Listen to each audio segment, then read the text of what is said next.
prosesnya merupakan salah satu dari laju reaksi juga itu penerapannya ya. Iya. Secara definisi singkatnya, laju reaksi itu seberapa cepat sih suatu reaksi itu bisa terjadi. Nah, reaksi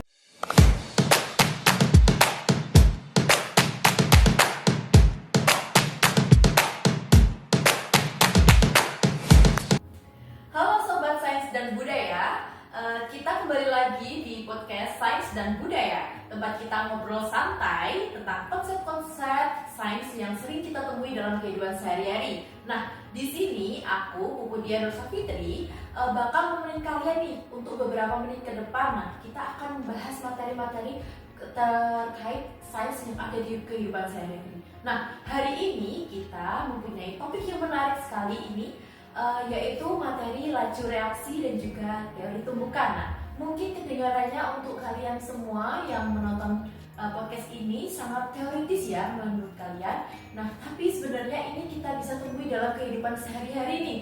Nah, terutama kita yang ada di Jawa Tengah. Nah, supaya untuk ngobrol kita semakin seru, kita sudah kedatangan narasumber ini, yaitu Mbak Dea yang merupakan guru kimia sekaligus pecinta budaya di Jawa Tengah ini. Halo Mbak Dea, gimana kabarnya hari ini? Alhamdulillah baik. Senang sekali bisa diundang di sini ya, menemani teman-teman semuanya. Nah, mungkin kita langsung saja ya Mbak, kita akan ngomongkan apa itu materi laju reaksi. Nah, mungkin laju reaksi itu Mbak bisa jelaskan secara singkat terlebih dahulu. Oke, ngomong-ngomong kalau laju reaksi, di namanya ya laju, itu kecepatan ya kalau ngomong laju itu. Secara definisi singkatnya, laju reaksi itu seberapa cepat sih suatu reaksi itu bisa terjadi. Nah, reaksi sendiri itu bisa berlangsung cepat, bisa berlangsung lambat. Nah, untuk reaksi cepat contohnya apa? Kalau kita lihat kembang api itu, kita menyalakan kembang api itu kan reaksinya cuma beberapa detik. Sedangkan kalau lambat itu pekaratan pada besi itu membutuhkan waktu yang berhari-hari gitu. Kalau definisi panjangnya dari laju reaksi itu apa? Itu perubahan konsentrasi dari produk dan reaktan, di mana nanti konsentrasi suatu reaktan itu akan berkurang dan konsentrasi produknya akan bertambah per satuan waktunya gitu. Oke, baik. Nah, mungkin kalau laju reaksi itu dikaitkan dalam kebudayaan di Jawa Tengah itu, mungkin contohnya apa sih Mbak? Bisa dikasih contoh mungkin satu.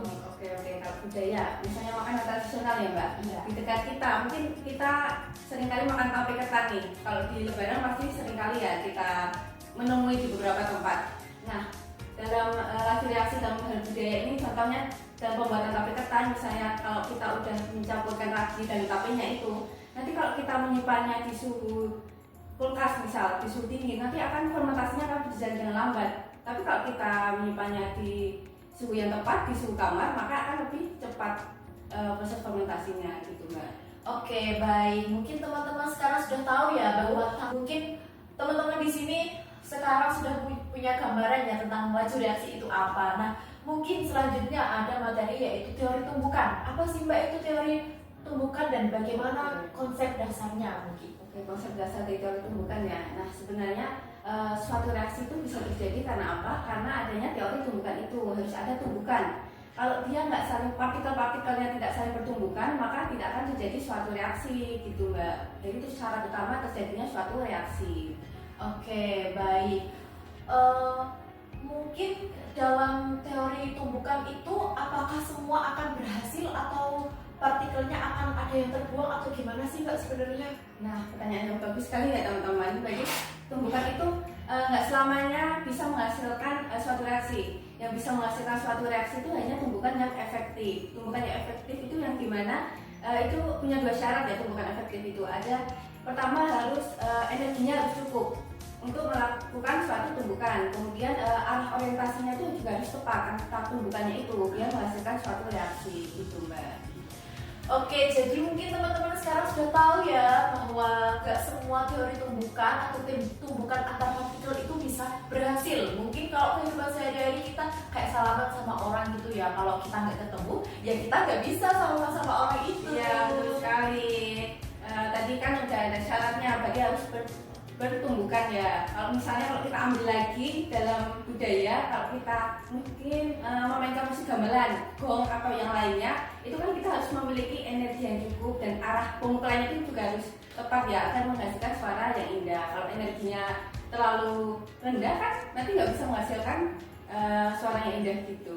Nah, dari analogi dari budaya yang diangkat oleh Mbak Dea ini tadi gamelan, itu tadi Mbak Dea kan menyebutkan energi itu apa sih sebenarnya? Nah, energi dalam hal laju reaksi ini ya, berarti suatu reaksi itu bisa berjalan juga harus memiliki energi yang cukup, harus lebih besar dari energi aktivasinya. Yang mana energi aktivasi itu apa? Itu energi minimum yang harus dimiliki agar suatu reaksi bisa terjadi. Jadi energi suatu reaksi itu harus sama dengan atau harus lebih besar dari energi aktivasinya.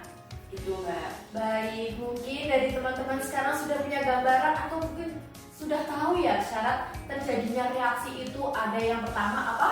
Teori tumbukan. Yang kedua, energinya harus cukup. Yang ketiga, arahnya harus tepat. Dan barulah energi teori tumbukan itu menjadi teori yang efektif. Betul sekali. Nah, keren banget nih kita ternyata teori kimia itu ada di sekeliling kehidupan kita sehari-hari tanpa teman-teman dan mungkin kita juga tidak sadari ya kalau budaya di Jawa Tengah itu banyak kaitannya dengan laju reaksi.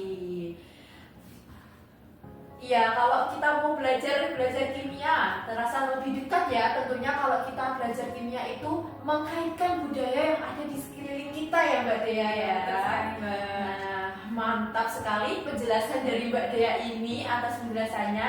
Nah Sobat Sains, jangan lupa dengarkan episode selanjutnya ya. Kita akan bahas apa itu faktor-faktor yang mempengaruhi laju reaksi. Pastinya bakal seru banget ya, kalian tidak boleh melewatkan episode yang selanjutnya. Nah mungkin episode kali ini kita tutup ya Mbak ya. Teman-teman. Mungkin saya ucapkan terima kasih kepada Mbak Dea telah mau berkontribusi dalam podcast kali ini ya. Mbak sudah mau mengundang saya ya di sini. Iya, kita ucapkan sampai jumpa lagi ya